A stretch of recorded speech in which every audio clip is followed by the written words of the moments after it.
Hello and welcome back to Silicon Valley Impact on Tel Radio. This is Roger Royce. I'm your host, where every week we bring you stories of people who are making a big social impact, especially here in Silicon Valley.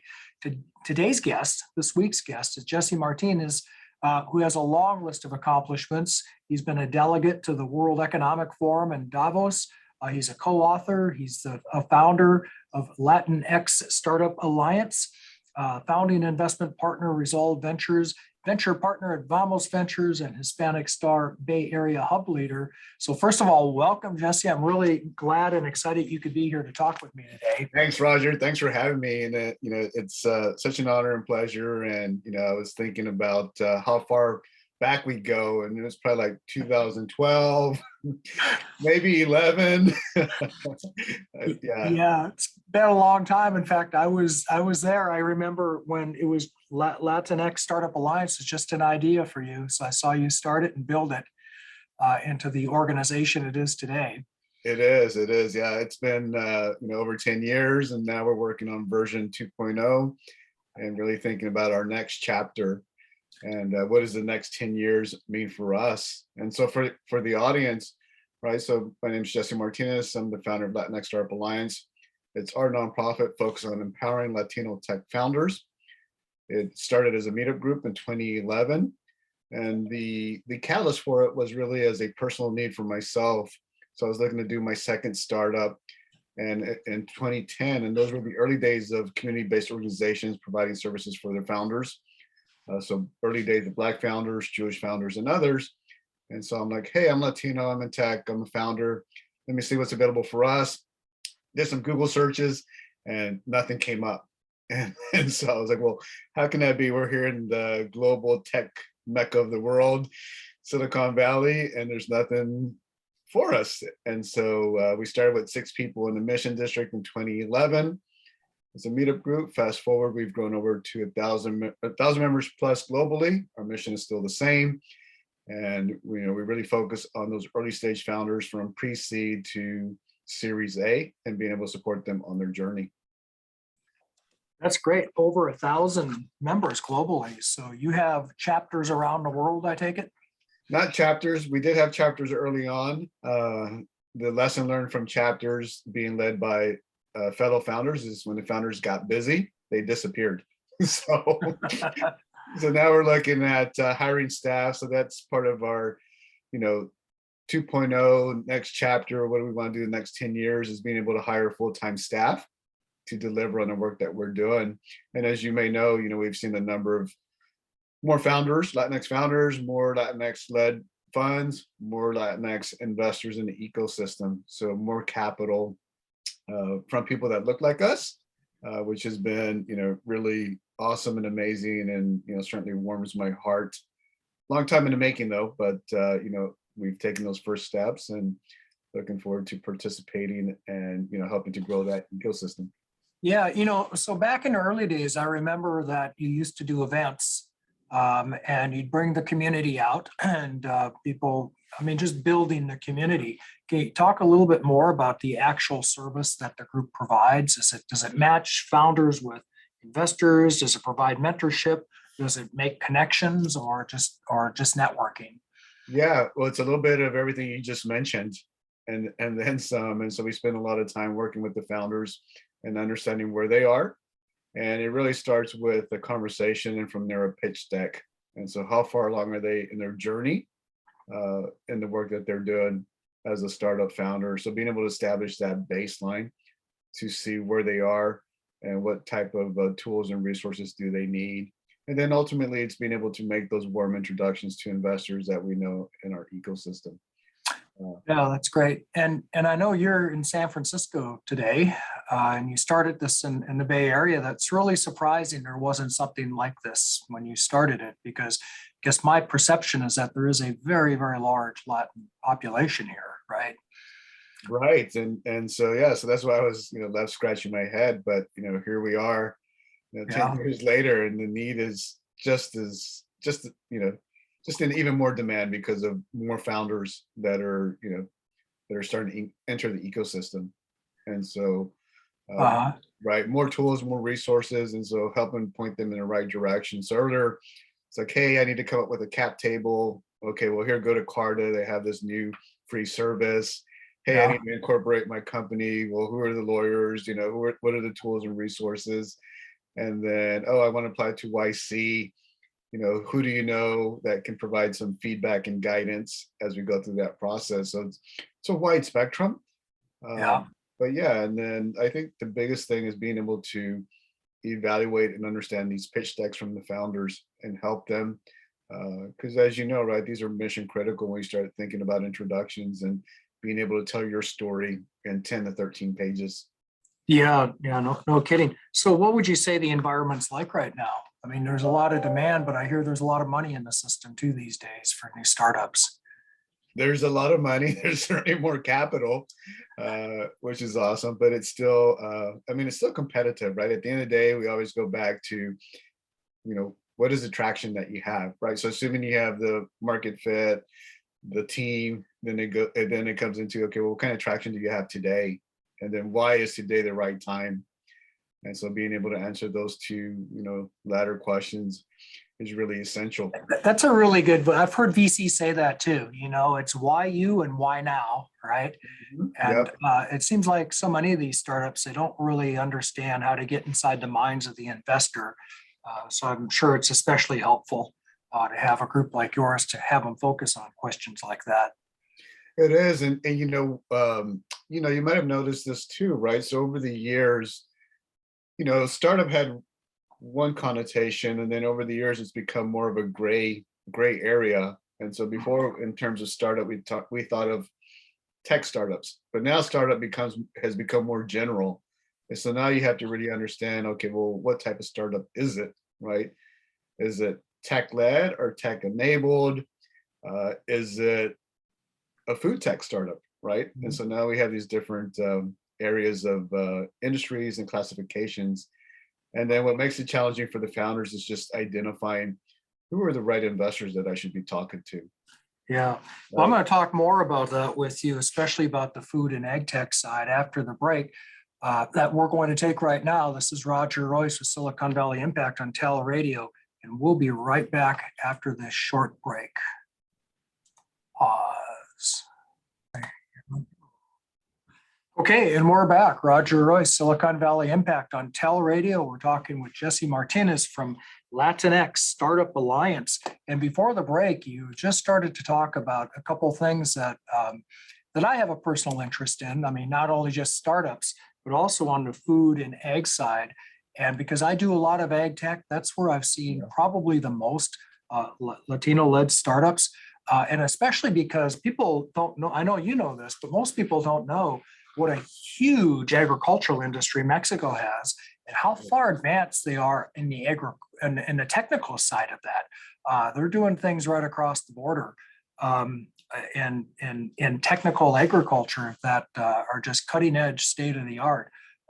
And so we're seeing people from that industry with tech backgrounds returning to agriculture. Am I right about that? Have you seen that too?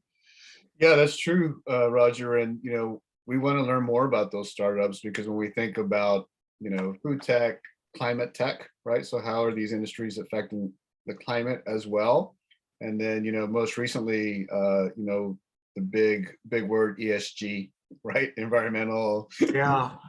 and so with ESG, it's been it's coming from JP Morgan's, Morgan Stanley's, right, Goldman Sachs, all the way down to angel investors and impact funds.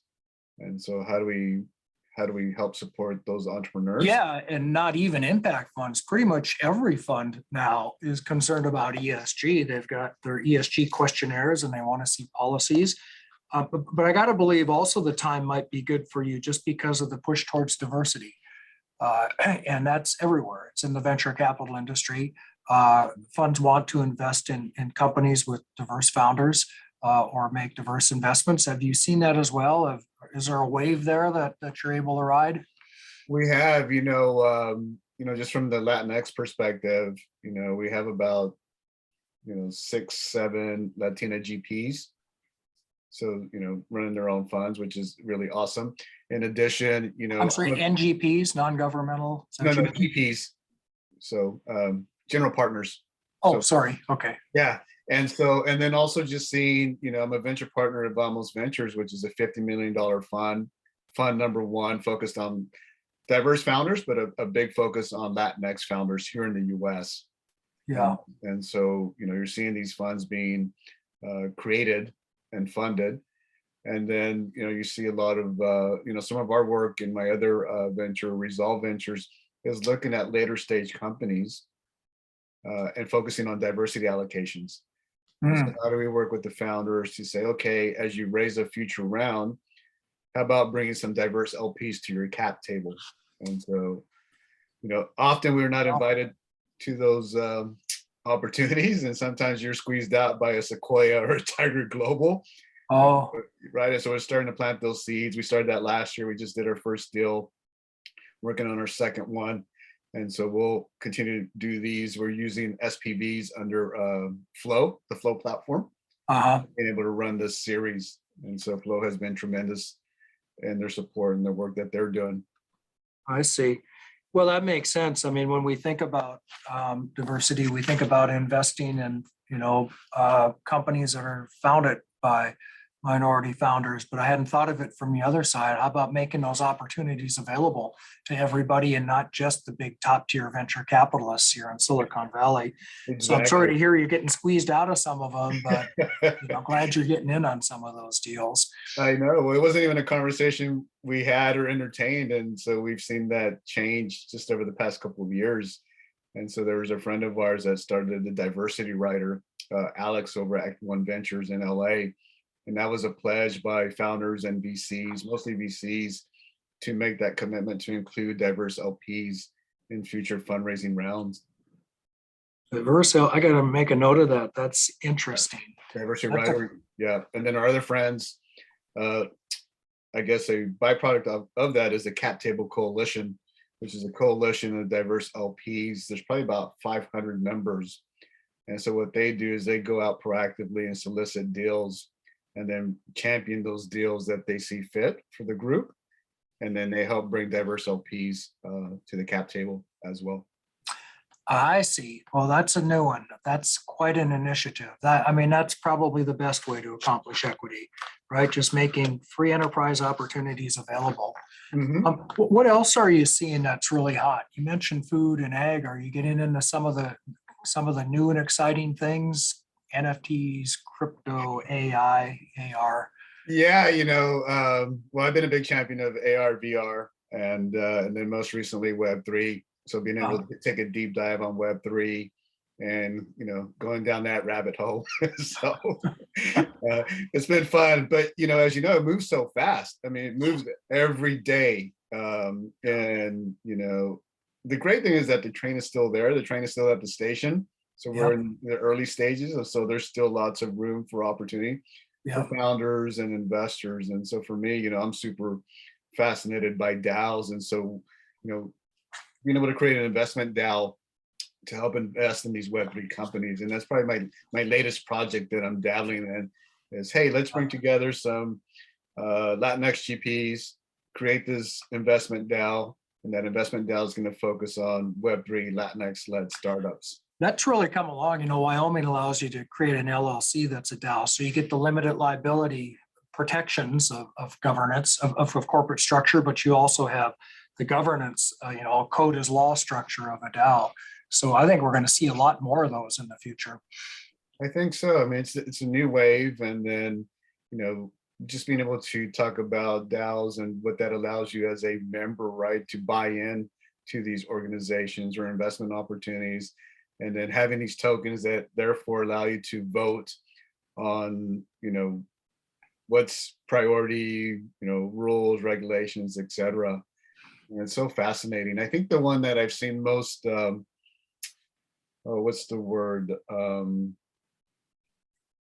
I guess highly architected is the Orange DAO by YC. Yeah, well, stay tuned on the DAO. We're going to take a quick break here. This is Roger Royce with Silicon Valley Impact on Tel Radio. We're speaking with Jesse Martinez, Latinx Startup Alliance, and we'll be right back. And we're back. Roger Royce, Silicon Valley Impact on Tal Radio, speaking with Jesse Martinez of Latinx Startup Alliance. So Jesse, you started the Startup Alliance out here in Silicon Valley. You've been around for more than 10 years. You've done some big things, but I understand you're making a big move out of state. Tell us about that. I am, Roger. So my hometown is Houston, born and raised. My mom's still there. And so in 2019, I made a commitment to spend more time with my mom. But in addition to that, I also had the honor and pleasure of meeting a delegation at the Salesforce Tower from Houston. And so the conversation was around, hey, Houston's is going to commit to tech. We know we're late to the game. We've been so focused on oil, gas, and energy over the years, but we're finally going to do this.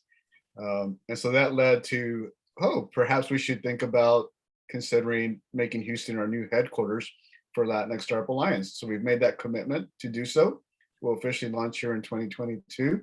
We had a couple of false starts because of COVID, which is okay, but we'll be there starting in March. And so March will kick it off by being at Southwest, and then start with what you mentioned earlier, doing monthly programming, right? Building that community and bringing people together. And again, just starting like we did here. Yeah. So you're launching about the same time as South by. Well, that's interesting timing. When you talk about energy in Houston, we have a Houston office, of course, and it's energy and healthcare seem to be, and real estate, the big industries. Right. But energy is now a very tech-enabled industry, isn't it? I mean, I'm seeing so much energy tech now, solar, geothermal, wind, and it goes along with climate tech that you were talking about, sequestration of carbon, et cetera. So I have the feeling that Houston is going to be a real hub for energy tech startups, don't you think? I think so. In addition, we also talk about med tech. So Houston has the Texas Medical Center, which is world renowned, and so there's been a lot of med tech startups. Unfortunately, they don't get the buzz that traditional startups do, but they've been in that space for quite some time, and so we'll see that the ecosystem continue to grow. We're going to be part of a new innovation hub called the ION, and so the ION's almost 300,000 square feet. And so it's about 6 stories and currently houses Microsoft on the 6th floor, Chevron Technology Ventures. They have a makers hub that they just launched. There's a co-working space called Common Desk, which just got acquired by WeWork. And so that's where we're going to house Latinx Startup Alliance. And that's where we'll host our events and any, gatherings that we put together. And at the ION, are you going to actually have co-work space available? We are. Uh-huh. We are. And so one of the great things for the founders is on that lower level of the ION, founders will be able to come in and work for free. Oh, wow. Yeah. So that's huge. And so we're excited about providing that opportunity, right? Providing the space, providing access to bandwidth and access to, peers and others. And so that's going to be a big perk that the ION has committed to, and being able to support founders there at the ION. That's great. And then do you have like a formal program, like an accelerator or incubator with mentors and advisors and possible funding paths? Nothing official. I mean, just the things that we've been doing as Latinx Startup Alliance over the years. I see. We do have an accelerator that's one of our partners that's also co-located in the ION, Div Inc. So it's a diversity accelerator. They started out in in Austin, and they've expanded to Houston. So Preston James is the lead for that, and they've been supporting diverse founders for many years. And so, you got real strong connections here in Silicon Valley. It feels like you're sort of building a bridge as well between Houston and the Valley, because let's be honest, most of the money is here, right? So I know startups from all over the world come to this valley looking for investors, and they find that investment. If they got something hot enough. Is that part of your strategy, maybe? It is. It's being able to build that bridge. And then the other thing around building bridges is building a bridge to LATAM. So Houston's very central, and it's a big connector to Mexico and some of the other LATAM countries. And so how do we position the ION to create and provide a soft landing for those LATAM startups coming into the US? Yeah, I'm guessing that's also kind of it's a port city as well, right? So it's probably a natural market for worldwide expansion. And what I know about Houston, other than Gillies, is that it's a very international city, right? It is. Achilles. That's too funny. Yeah. Besides the mosquitoes, the heat, the humidity, it's the fourth largest city, diverse cuisine, right? Some incredible food. And then you have the Texas barbecue, which is so awesome. And yeah, and then just culturally, there's so many different events. And so it's a great city. So we're really Yeah. looking forward to being a part of it and Yeah. helping contribute, not only to Houston, but also the state of Texas. Yeah, well, a lot of Californians are now in Texas. In fact, we're going to convert Texas into California if this keeps up, I think. Eventually, well, they said it turned purple, so we'll see what happens. Well, we wish you the best of luck with that. I'll definitely be watching, from the West Coast, your progress out there, and we'll have a lot of interest in it. I want to thank you for being here today, Jesse. This is Roger Royce on Silicon Valley Impact. Tal Radio, we've been talking with Jesse Martinez and the Latinx Startup Alliance and all of the projects that he's been working on. Thanks again for being here. Thank you, audience. And Thank you, Roger. all righty, and we'll see you all next time.